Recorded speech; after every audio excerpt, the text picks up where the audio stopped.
والفجر وليال عشر والشفع والوتر والليل إذا يسر هل في ذلك قسم لذي حجر ألم تر كيف فعل ربك بعاد إرم ذات العماد التي لم يخلق مثلها في البلاد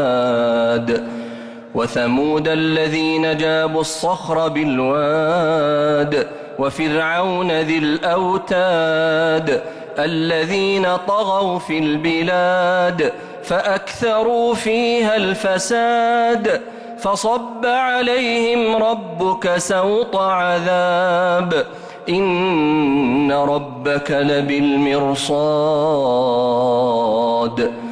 فأما الإنسان إذا ما ابتلاه ربه فأكرمه ونعمه فيقول ربي أكرمن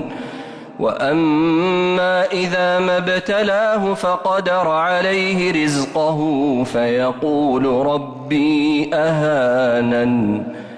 كلا بل لا تكرمون اليتيم ولا تحاضون على طعام المسكين وتأكلون التراث أكلا لما وتحبون المال حبا جما كلا إذا دكت الأرض دكا دكا وجاء ربك والملك صفا صفا وجيء يومئذ بجهنم يومئذ يتذكر الإنسان وأنى له الذكرى يقول يا ليتني قدمت لحياتي يقول يا ليتني قدمت لحياتي فيومئذ لا يعذب عذابه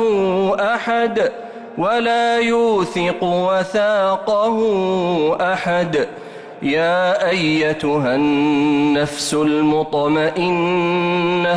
ارجعي إلى ربك راضية مرضية فادخلي في عبادي وادخلي جنتي.